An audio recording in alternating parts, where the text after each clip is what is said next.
नमस्कार दोस्तों, स्वागत है आपका चैनल में। क्या आप टाटा नेक्सॉन ईवी प्राइम को सोलर पावर से चार्ज कर सकते हो? उसकी बैटरी को क्या हम सोलर पावर से चार्ज कर सकते हैं? तो इसका सिंपल आंसर है yes, we can do it. Tata Motors एक रिलायबल ब्रांड है जिसकी गाड़ियां ड्यूरेबल और एफिशिएंट होती हैं। अगर मैं बोलूं टाटा मोटर्स ऑटोमोबाइल सेगमेंट में इंडिया में एक लीडर है तो मेरा कहना गलत नहीं होगा। कुछ साल पहले इसने टाटा नेक्सॉन लॉन्च की थी डीजल और पेट्रोल वर्जन में, और ये काफी सक्सेसफुल रही और आज की डेट में भी इसके काफी मॉडल्स बिक रहे हैं। इस सक्सेस को देख के टाटा मोटर्स ने इसी का इलेक्ट्रिक वर्जन लॉन्च किया टाटा नेक्सॉन ईवी के नाम से, और आज की डेट में Tata Nexon EV is one of the highest selling electric vehicle in this segment. और अपने इस इलेक्ट्रिक व्हीकल सेगमेंट को सपोर्ट करने के लिए टाटा मोटर्स ने all over India over 2200 electric vehicle charging station भी इंस्टॉल किए हैं अक्रॉस 250 सिटीज इन इंडिया। 2200 से ज्यादा ये इंस्टॉल कर चुका है इलेक्ट्रिक चार्जिंग स्टेशन, ताकि अपने इलेक्ट्रिक व्हीकल सेगमेंट को ये आगे प्रमोट कर सके और धीरे धीरे उसको एक्सपेंड कर सके। इसकी बैटरी को हम सोलर पावर से चार्ज कर सकते हैं, लेकिन इसको समझने से पहले कि हमें कितने साइज का सोलर पैनल चाहिए, कितने सोलर पैनल चाहिए, टाटा नेक्सॉन ईवी प्राइम है क्या, इसको समझ लेते हैं। Tata Nexon EV prime electric vehicle है टाटा मोटर्स का, जो कि कॉम्पैक्ट एसयूवी सेगमेंट में आता है। इसके काफी अच्छे फीचर्स हैं। जो मेन फीचर्स हैं जो इसको एक अलग एक यूनिक आइडेंटिटी देते हैं उसको हम डिस्कस करते हैं। सबसे पहला फीचर है रीजनरेटेड ब्रेकिंग सिस्टम। देखिए, जो कन्वेंशनल व्हीकल्स हैं जो डीजल और पेट्रोल में गाड़ियां रन करती हैं, उसमें जब आप ब्रेक अप्लाई करते हैं तो जो रोटेशनल स्पीड होती है आपके व्हील्स की, वो जब ब्रेक अप्लाई करते हैं वो टायर्स रुक जाते हैं। सारी की सारी जो रोटेशनल एनर्जी है it gets converted, it gets dissipated into heat में वेस्ट हो जाती है, जो कि हमारे किसी काम की नहीं होती। लेकिन रीजनरेटेड ब्रेकिंग सिस्टम में जब आप ब्रेक अप्लाई करते हैं तो ये रोटेशनल एनर्जी हीट में कन्वर्ट होने के बजाय इलेक्ट्रिक एनर्जी में कन्वर्ट हो जाती है, और यही इलेक्ट्रिक एनर्जी हमारी बैटरी को चार्ज करती है, जिससे बैटरी को एक्स्ट्रा चार्ज मिल जाता है और आपका व्हीकल और ज्यादा और दूर तक रन कर सकता है। तो ये फीचर बहुत अच्छा फीचर है। अगर मैं इन व्यू बात करूं, इंडिया में जो इलेक्ट्रिक व्हीकल चार्जिंग स्टेशन कम है, हालांकि ये बढ़ रहे हैं। टाटा मोटर्स ने 2200 से ज्यादा इंस्टॉल कर दिए हैं, और भी दूसरे प्लेयर्स हैं जो इंस्टॉल कर रहे हैं, लेकिन अगर मैं इंडिया का साइज देखूं उसके अकॉर्डिंगली अभी ये कम है और पर बढ़ रहे हैं। तो इसको मद्देनजर रखते हुए ये फीचर काफी हेल्पफुल साबित हो सकता है। अगर बाई चांस आपकी बैटरी ड्रेन हो रही है तो ये फीचर आपकी बैटरी को एक्स्ट्रा चार्ज प्रोवाइड कर सकता है और आपकी मदद कर सकता है nearest electric vehicle charging station तक पहुंचने में। साथ में इसका ऐप है जेड कनेक्ट ऐप, जो कि आप मोबाइल से डाउनलोड कर सकते हो। ये ऐप में काफी फीचर्स है। जो इसका एक यूनिक फीचर है वो ये है कि आपको ये रियल टाइम बेसिस पे बता देगा, जहां पे आपकी पोजीशन है उसके बेसिस बता देगा कि नियरेस्ट इलेक्ट्रिक चार्जिंग स्टेशन कहां पे है, जहां पे आप अपनी गाड़ी ले जा सकते हो, अपनी बैटरी को चार्ज कर सकते हो। अब मैं बात करता हूं इसकी मोटर की। मोटर जो है इसकी काफी पावरफुल मोटर है, permanent magnet synchronous type motor है, जिसकी जो पावर है वो 129 PS है। PS का मतलब होता है पफरडे स्टार के, ये एक जर्मन वर्ड है जिसका मतलब है स्ट्रेंथ या पावर। तो 1 PS 0.98 हॉर्स पावर के बराबर होती है। Power is what? Rate of doing work. तो 1 हॉर्स पावर का मतलब हो गया कि लगभग 75 kg आप उठा रहे हो 1 मीटर की हाइट तक, 1 सेकंड। 1 सेकंड में आप 75 kg उठा देते हो 1 मीटर तक 1 सेकंड में, तो उसको हम 1 हॉर्स पावर बोलते हैं। तो 129 PS जो कि बन जाती है ओवर 126 हॉर्स पावर के बराबर। ये काफी अच्छी पावर है जो उसकी मोटर को काफी स्ट्रॉन्ग बनाती है। साथ में ये जो मोटर्स होती हैं permanent magnet synchronous type Motors, ये इनके अंदर नॉइस लेवल भी बहुत कम होता है, और लो स्पीड और हाई स्पीड में ये इक्वली वेल परफॉर्म करती हैं। और इसकी मोटर स्ट्रॉन्ग है तो इससे हमें ज्यादा टॉर्क मिलने वाला है। टॉर्क का मतलब क्या होता है? Rotational speed. जितनी ज्यादा स्ट्रॉन्ग मोटर होगी उतनी ज्यादा हमें टॉर्क मिलेगा, और उतनी तेजी से आपकी गाड़ी 0 से 60 km/h की स्पीड में पहुंच जाएगी उतने कम टाइम में। तो उसकी अगर मैं टॉर्क की बात करूं, इसकी टॉर्क है 245 न्यूटन मीटर इसके यूनिट्स हैं। तो एक स्ट्रॉन्ग मोटर इसको एक अच्छा टॉर्क प्रोवाइड करती है, जो कि इस सेगमेंट में काफी अच्छी वैल्यू है। अब इसकी बात करते हैं बैटरी की, जो कि इस वीडियो के लिए बहुत इंपॉर्टेंट है, जो हमारे सोलर पैनल साइजिंग में काम आएगी। इसकी बैटरी है 30.2 kWh की बैटरी कैपेसिटी है। बैटरी कैपेसिटी का मतलब है कि कितना चार्ज बैटरी के अंदर स्टोर हो सकता है। तो इसके अंदर कितना स्टोर हो सकता है? 30.2 kWh energy, electric energy store हो सकती है। अब ये जितनी ज्यादा एनर्जी स्टोर होगी उतनी दूर तक ये बैटरी आपको ले जाएगी। जो इसकी रेंज है दैट इज 312 किलोमीटर। एक बार आपने इसकी बैटरी पूरी चार्ज कर दी तो आपको ये 312 किलोमीटर तक ले जाएगी। लेकिन ये जो रेंज है ये कई फैक्टर्स पे डिपेंड करती है। वेदर कंडीशंस कैसी हैं, रोड की कंडीशन कैसी हैं, और आपकी ड्राइविंग हैबिट्स कैसी हैं। मान लिया अगर हॉट क्लाइमेट है तो आपको एसी का फ्रीक्वेंट यूज करना पड़ेगा, जिससे आपकी रेंज पे इम्पैक्ट पड़ सकता है, रेंज कम हो सकती है। रोड्स अगर खराब है, बार बार आपको ब्रेक सप्लाई करनी पड़ रही है, एक्सीलरेट करना पड़ रहा है, तो उस केस में भी आपकी रेंज पे इम्पैक्ट पड़ सकता है। ट्रैफिक जैम्स में आपकी गाड़ी खड़ी हुई है तो एक्स्ट्रा एनर्जी कंजम्पशन हो सकती है। और बाद में आपकी जो ड्राइविंग हैबिट्स है वो कैसे, कहीं आप ऐसा तो नहीं एकदम से एक्सीलरेट कर रहे हो, एकदम से ब्रेक सप्लाई कर रहे हो, तो इस केस में भी एनर्जी ज़्यादा कंज्यूम होती है। तो वेदर कंडीशंस कैसी हैं, रोड कंडीशंस कैसी हैं, आपकी ड्राइविंग हैबिट्स कैसी है, उस पर रेंज डिपेंड करती है। फिर भी हम 312 किलोमीटर की रेंज लेके चलते हैं। इसकी बैटरी है 30.2 किलोवाट आवर की और ये 30.2 किलोवाट आवर आपको 312 किलोमीटर की रेंज देती है। अब हम बात करते हैं कि इसकी बैटरी कितनी एनर्जी कंज्यूम करती है अगर ये 1 किलोमीटर इसको हम चलाएं तो एनर्जी कंजम्पशन पर किलोमीटर, इसका एक सिंपल सा फॉर्मूला है, जो बैटरी की कैपेसिटी है उसको आप उसकी रेंज से डिवाइड कर दीजिए। इसकी बैटरी की कैपेसिटी है 30.2 किलोवाट आवर, अगर मैंने इसकी रेंज 312 से डिवाइड किया तो ये आ गया 97 वाट आवर। यानी कि अगर मैं 1 किलोमीटर चलाऊंगा टाटा नेक्सॉन ईवी प्राइम तो मैं 97 वाट आवर एनर्जी कंज्यूम करूंगा इसकी बैटरी में से। 97 को राउंड ऑफ कर लेते हैं, 100 वाट आवर कर देते हैं ताकि इसमें कैलकुलेशन हमारी आसान हो जाएगी, सोलर पैनल की साइजिंग में हमें आसानी हो जाएगी। तो मैंने इसको 97 वाट आवर को 100 वाट आवर मान लिया। 1 किलोमीटर मैंने अगर गाड़ी ड्राइव की तो 100 वाट आवर के आसपास मैं एनर्जी कंज्यूम करता हूँ टाटा नेक्सॉन ईवी प्राइम की बैटरी से। अब आपको डिपेंड करता है आप कितना ट्रैवल कर रहे हैं डिस्टेंस। अगर आप दिन में 10 किलोमीटर कर रहे हैं, आपका ऑफिस 5 किलोमीटर जाना है, 5 किलोमीटर आना है, तो 10 किलोमीटर हो गया। तो energy consumption per kilometre is 100 watt hour. आपने 10 किलोमीटर आपका आना जाना है तो 10 से मल्टीप्लाई कर दीजिए तो आपकी उस दिन की एनर्जी कंजम्पशन हो गई 1000 वाट आवर। अगर 50 किलोमीटर आपका आना जाना है तो 50 से मल्टीप्लाई कर दीजिए, 50 kilometre into 100 watt hour 5000 watt hour हो गया। उसी तरह जितना आपका आना जाना है एवरेज डेली बेसिस पे, उससे आप मल्टीप्लाई कर दीजिए 100 वाट आवर को, उतनी आपकी एनर्जी कंजम्पशन, उतनी आप एनर्जी विड्रॉ कर रहे हैं इस बैटरी में से, और इतनी एनर्जी आपको डालनी है सोलर पैनल्स के जरिए। तो हम 50 किलोमीटर का केस लेके चलेंगे, उसकी के बेसिस पे हम अपने सोलर पैनल्स को साइज करेंगे। मैं मान लेता हूँ मुझे 50 किलोमीटर मेरा आना जाना है on an average daily basis पे, तो मेरी एनर्जी कंजम्पशन हो गई टाटा नेक्सॉन की बैटरी से 50 into 100 watt hour 5000 watt hour मैं एनर्जी कंज्यूम कर रहा हूँ, या 5 किलो वाट आवर मैं एनर्जी कंज्यूम कर रहा हूँ on an average daily basis पे टाटा नेक्सॉन ईवी प्राइम की बैटरी से। अब बात करते हैं इसकी चार्जिंग ऑप्शंस की। इसकी बैटरी को हम किस तरीके से चार्ज कर सकते हैं। देखिए, इसको हम दोनों तरीके से चार्ज कर सकते हैं, एसी चार्जिंग और डीसी चार्जिंग दोनों है। इसका जो चार्जिंग स्टैंडर्ड है that is CCS 2 charging standard. इसका मतलब होता है combined charging system. Combined charging system का मतलब हो गया कि एक ही पोर्ट दिया हुआ है, उसी पोर्ट में डीसी पिंस भी हैं और एसी पिंस भी हैं। आप डीसी चार्जिंग भी कर सकते हो और एसी चार्जिंग भी कर सकते हो। हालांकि पिंस अलग अलग हैं। मैं इस टेक्निक को एक इनोवेटिव टेक्निक बोलूंगा, बिकॉज अगर हम दूसरे इलेक्ट्रिक व्हीकल्स देखें तो कई इलेक्ट्रिक व्हीकल्स में एसी का चार्जिंग का अलग सॉकेट होता है, डीसी चार्जिंग का अलग सॉकेट होता है। इससे होता क्या है, ओवरऑल व्हीकल का साइज बढ़ जाता है, मैन्युफैक्चरिंग कॉस्ट बढ़ जाती है। लेकिन टाटा ने एक ही सॉकेट में दोनों चार्जिंग का सिस्टम दे दिया है, इससे इसका साइज भी कॉम्पैक्ट हो गया है, मैन्युफैक्चरिंग कॉस्ट भी इससे कम हो गई, जो ओवरऑल बायर्स के लिए काफी अच्छा है। तो ये एक इनोवेटिव टेक्निक है जिसमें हमें एसी और डीसी चार्जिंग दोनों एक ही पोर्ट में देखने को मिलती है। अगर मैं एसी चार्जिंग की बात करूं तो 15 एम्पियर के प्लग से अगर आप इसकी बैटरी को चार्ज करेंगे 10% से 90% स्टेट ऑफ चार्ज में ले जाएंगे तो ये 9 घंटे 10 मिनट में आपका चार्ज कर देगी पूरी बैटरी। सिमिलरली अगर आपको डीसी चार्जिंग करनी है, जो कि इलेक्ट्रिक व्हीकल चार्जिंग स्टेशंस में देखने को मिलती है, फास्ट चार्जिंग जिसको बोलते हैं, ये 1 घंटे में आपका 10% से एसओसी स्टेट ऑफ चार्ज से 80% तक कर देगी 1 घंटे के अंदर।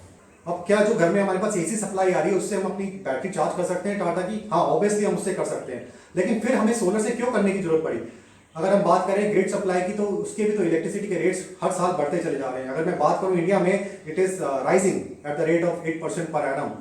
और अगर मैं 15 से 20 साल का डाटा लूं तो मैं देखूंगा 8% के रेट से ग्रिड के सब जो रेट है वो बढ़ते चले जा रहे हैं। अगर आज की डेट में बैटरी चार्ज करने में आपको 200 रुपये लगते हैं, अगर 25th ईयर में यही बैटरी अगर आप चार्ज करोगे आपको 1200-1300 रुपये देने पड़ेंगे। तो इसलिए while on the other hand जो सोलर टेक्नोलॉजी है वो काफी इंप्रूव हो चुकी है, उसकी कॉस्ट पर यूनिट कॉस्ट काफी कम हो चुकी है। अगर हम उससे चार्ज करेंगे वो फाइनेंशियली अट्रैक्टिव भी है और टेक्नोलॉजिकली वायबल भी है। तो इसलिए सोलर पावर सिस्टम हमें इंस्टॉल करना चाहिए इसकी बैटरी को चार्ज करने के लिए। अब इसकी बैटरी को चार्ज करना है, कितने सोलर पैनल्स लगेंगे, उनका क्या साइज होगा, इसको समझने से पहले यह समझना जरूरी है कि सोलर पैनल की साइजिंग किन किन फैक्टर्स पे डिपेंड करती है। सबसे पहला फैक्टर है दैट इज सनशाइन। अगर आपकी जगह जहां पे आप रहते हैं वहां पे सनलाइट इंटेंसिटी अच्छी है और सनशाइन अच्छी है तो आपको कम सोलर पैनल में भी आप बैटरी चार्ज कर सकते हो। While on the other hand come sunlight intensity है तो आपको ज्यादा सोलर पैनल्स लगाने पड़ेंगे बैटरी को चार्ज करने के लिए। अगर मैं स्पेसिफिकली बात करूं इंडिया की, इंडिया एक सनशाइन कंट्री है जहां पे हमें 5 से ऊपर पीक सन आवर्स देखने को मिलते हैं एक पीक सन आवर 1000 वॉट पर मीटर स्क्वायर की इंटेंसिटी को बताता है। तो 5 से ऊपर पीक सन आवर एक बहुत अच्छी वैल्यू है जो इंडिया को एक सोलर एनर्जी के लिए एक अट्रैक्टिव डेस्टिनेशन बना देता है। तो पीक सन आवर्स की अगर हम बात करें, सनशाइन, हम 5 से ऊपर सनशाइन है वो बहुत अच्छी वैल्यू है।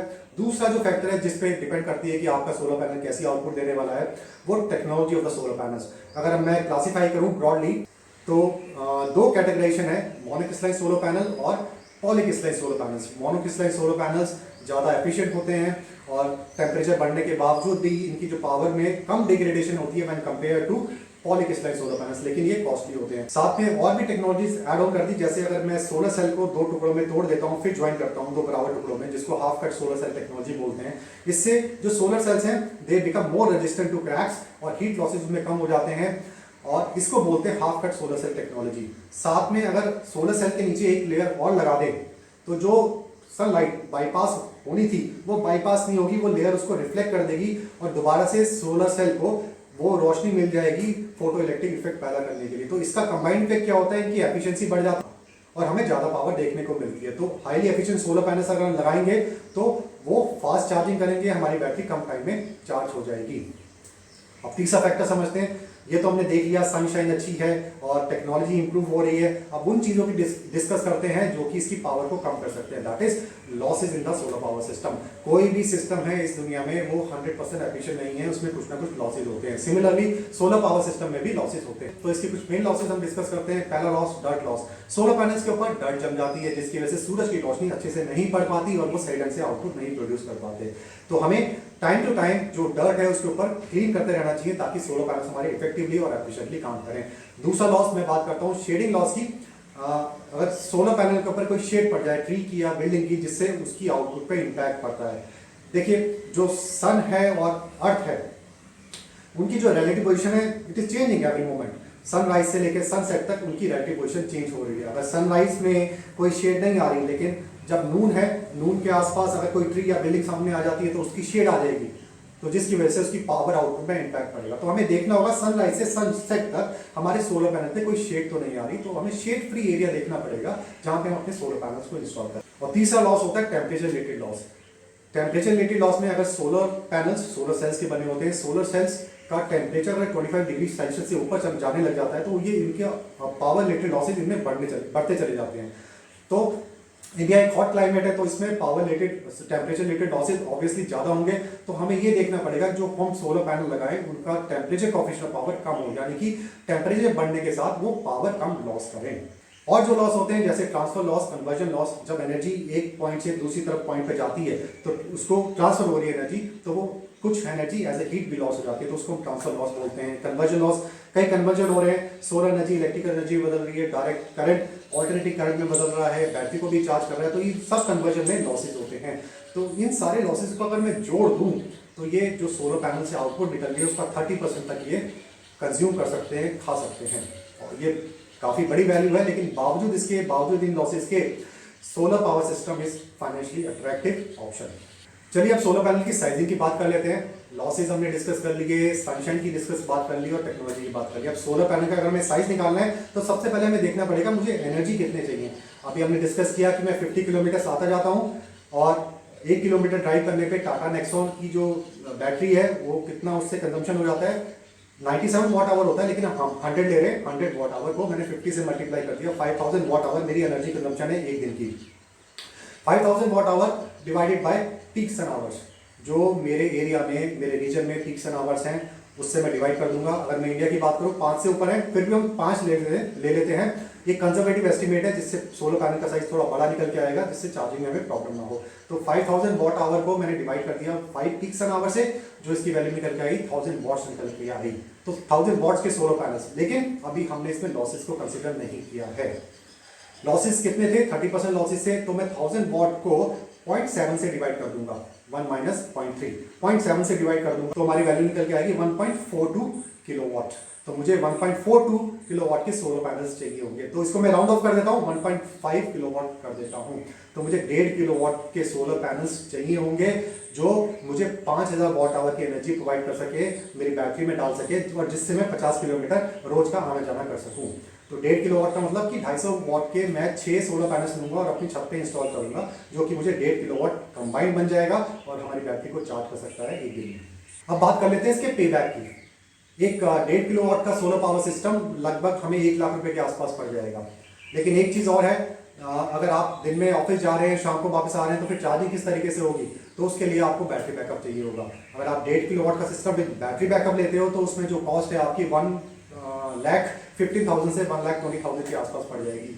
तो इन दोनों केसेस में अगर हम पे बैक निकालें, विदाउट बैटरी बैकअप का जो पे बैक होगा वो होगा, इसकी जो कॉस्ट है 1 लाख डिवाइडेड बाय जो सेविंग, एनुअल सेविंग अगर हम 12 से 12,500 लेके चले तो 8 साल का इसका पे बैक आएगा, जबकि विद बैटरी बैकअप में जो पे बैक आएगा 9 से 9.5 साल का पे बैक आएगा। अब ये टाटा नेक्सॉन की प्राइसिंग की भी बात कर लेते हैं। टाटा नेक्सॉन ईवी प्राइम के 3 वेरिएंट्स हैं, एक तो एक्सएम, एक्जेट प्लस और एक्जेट प्लस लक्स। इसकी जो प्राइस है 14,99,000 से 17,30,000 की रेंज में हमें एक्स शोरूम प्राइस ये आती है। तो आई होप ये आपको सारा क्लियर हुआ होगा। अब जो दूसरे मॉडल्स हैं, जो बाकी जो इलेक्ट्रिक व्हीकल्स कंपनी के जो मॉडल्स हैं उनको भी देख लेते हैं। अगर हम बात करें Morris garage ZS electric vehicle की, तो इसकी बैटरी कैपेसिटी है 50.3 किलोवाट आवर और इसकी रेंज है 461 किलोमीटर। अगर इसकी पर किलोमीटर एनर्जी कंजम्पशन निकालूं तो ये 109 वॉट आवर आएगी। दूसरी मैं बात करता हूँ Hyundai Kona की, जिसकी बैटरी है 39.2 किलोवाट आवर की और उसकी रेंज है 305 किलोमीटर की। अगर इस पर किलोमीटर एनर्जी कंजम्पशन निकालें तो ये 129 वॉट आवर निकल के आएगी। तो अगर हम देखें overall, Tata Nexon EV prime की जो एनर्जी कंजम्पशन है पर किलोमीटर वो सबसे कम है अगर हम इन तीनों मॉडल्स को देखते हैं। तो अब एक की टेक अवेज समराइज कर लेते हैं जो अभी हमने सारा डिस्कस किया। टाटा नेक्सॉन एक रिलायबल ब्रांड है और टाटा नेक्सॉन ईवी प्राइम सबसे ज्यादा बिकने वाला इलेक्ट्रिक व्हीकल कार मॉडल है। इसकी जो प्राइस है 14,99,000 से 17,30,000 की रेंज में हमें ये इसके वेरिएंट्स देखने को मिलते हैं। अगर मैं 50 किलोमीटर मेरा आना जाना है रोज का, तो मुझे 1.5 किलोवाट का सोलर पावर सिस्टम चाहिए होगा अपनी बैटरी की एनर्जी भरने के लिए और अपनी जो डेली ट्रैवलिंग नीड्स है उसको पूरा करने के लिए। अगर हम पे बैक की बात करें, विदाउट बैटरी बैकअप ये हमें 8 साल लगेंगे इसका पे बैक करने में, और विद बैटरी बैकअप जो पे बैक है वो 9 से 9.5 साल तक हमें देखने को मिलेगा। तो आई होप दोस्तों ये सारा आपको क्लियर हुआ होगा। इंटरेस्टिंग लगा है तो ये अपने दोस्तों के साथ शेयर करो। Till then good bye, thank you very much, I will see you in the next video, thank you.